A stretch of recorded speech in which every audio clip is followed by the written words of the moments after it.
Bismillahirrahmanirrahim. Assalamualaikum warahmatullahi wabarakatuh. Alhamdulillah, wassalatu wassalamu ala rasulillah wa ala alihi wa sahbihi wa man wala ba'd. Teman-teman, insyaallah hari ini kita teruskan menjawab pertanyaan-pertanyaan antum.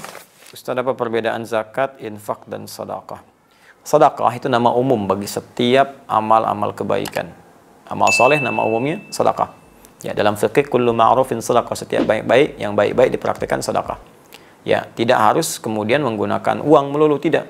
Bisa dengan misalnya bisa bantuan dengan pakaian, ya, bisa bantuan dengan makanan, ya. Jadi ada yang sifatnya dengan harta. Karena itu dalam Al-Qur'an zakat pun disebut sedekah. Disebut sedekah. Ya, buka Quran misalnya surah ke-9 atau ayat 103. Khudz min amwalihim sedekah. Ambillah dari harta mereka yang sudah masuk nisab sebagai sedekah. Zakat. Ya. Padahal di situ maksudnya zakat. Kenapa disebut dengan sedekah? Sedekah itu pertama berasal dari kata as-sidqu, ya. Kemudian beralih menjadi kata tasdik, sesuatu yang benar dan membenarkan. Jadi bukti pembenaran iman seseorang, dia mau mengamalkan imannya, membantu dia beramal soleh. Mengamalkan perintah Allah adalah pembuktian dari iman.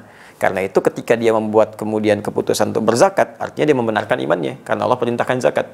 Misal Allah perintahkan di Al-Baqarah ayat ke-43, wa aqimus shalah wa atuz zakah. Ya, tunaikan salat, keluarkan zakat. Anda beriman kepada Allah dan Anda buktikan saya keluarkan zakat, berarti Anda membenarkan iman Anda kepada Allah. Anda membenarkan perintah Allah. Ketika Anda membenarkan perintah Allah disebut dengan tasdik namanya. Ya, kebenarannya disebut shadiq, yang terus membenarkan disebut siddiq. Karena itu sahabat Abu Bakar disebut as-siddiq, karena terus membenarkan perintah Allah dan Rasulnya. Nah, zakat disebut dengan sedekah salah satunya karena itu pembuktian keimanan kita kepada Allah. Ya. Kemudian teman-teman sekalian, infak disebut sedekah. Quran surah kedua Al-Baqarah ayat 264, ya, paling kiri sebelah bawah. Ya ayyuhalladzina amanu la tubtilu shadaqatikum bil manni wal adza kalladzi yunfiqu malahu riya'an nas. Hei orang-orang beriman, jangan batalkan, gugurkan amal-amal kebaikanmu yang telah lelah engkau tenun dengan melakukan perbuatan yang merusak seperti orang infak yang riya. Nah, infak riya itu disebut dengan bagian infaknya disebut dengan sedekah. Nggak boleh infak dengan riya. Infaknya masuk kategori sedekah.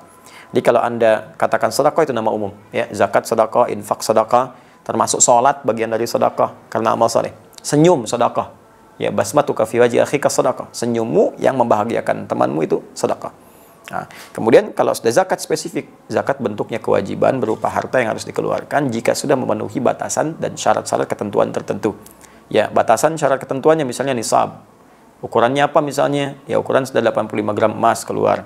Ya, di zakat tanaman lain lagi. Ya, apakah diairi atau tidak, perkebunan lain lagi, zakat hewan lain lagi. Ya, ada ukuran-ukurannya. Kemudian untuk zakat mal misalnya berlangsung setahun disebut dengan haul. Ya. Nah, lalu setelah itu bagaimana lagi ketentuannya?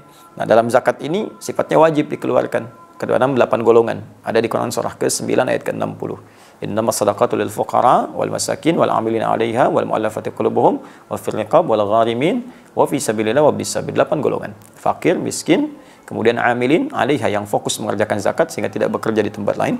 Kemudian mu'allafati qulubuhum yang tertarik dengan Islam diberikan bantuan dari zakat, atau yang sudah berislam tapi masih lemah. Baru masuk Islam, lemah, bantu dengan zakat. Wa fir riqab, perbudakan sudah tidak ada, gharimin orang yang terikat utang piutang karena kepentingan maslahat agama atau umum. Dia punya perusahaan, bangun sekolah, perusahaannya bangkrut, hidupnya tertekan, utang belum lunas, bantu dengan zakat. Ya. Kemudian fisabilillah, itu sudah dipahami, Ibnu Sabil yang kemudian kesulitan bekal di jalan. Itu zakat. Infak dibagi dua. Ada infak wajib dari suami kepada keluarga. Wajib. Di Quran surah keempat ayat 34, paling kiri sebelah atas. Ar-rijalu qawwamuna 'alan nisa bima faddalallahu ba'dahum 'ala ba'din wa bima anfaqu min amwalihim. Ya, setiap suami lelaki diberikan kelebihan dari istri dari yang lain. Baik, ya, karena Allah berikan kekuatan untuk bekerja dan dari pekerjaan itu menghasilkan harta yang diinfakkan untuk keluarganya. Diinfak suami kepada keluarga sifatnya wajib. Ada infak yang sifatnya sunnah. Ya, setelah selesai kebutuhan keluarga udah beres semua, nah kelebihannya digunakan untuk infak sunnah. Contohnya Quran surah kedua ayat 215, paling kanan sebelah bawah.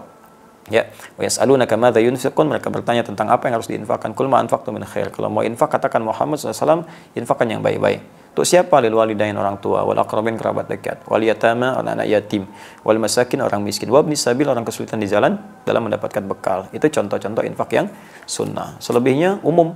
Ya, umum infak-infak misalnya untuk infak ke masjid, infak untuk yang sifatnya Anda ingin berikan, ya boleh. Itu ada di Quran surah kedua ayat 261. Kaidah umum dibalasnya langsung 700 kali lipat dengan izin Allah Subhanahu wa taala. Sekira itu, Allah taala alam bissawab. Semoga Allah berikan kemuliaan. Kita berjumpa lagi di sesi yang lain insyaallah. Subhanakallahumma wa bihamdika asyhadu an la ilaha illa anta astaghfiruka wa atubu ilaik. Assalamualaikum warahmatullahi wabarakatuh.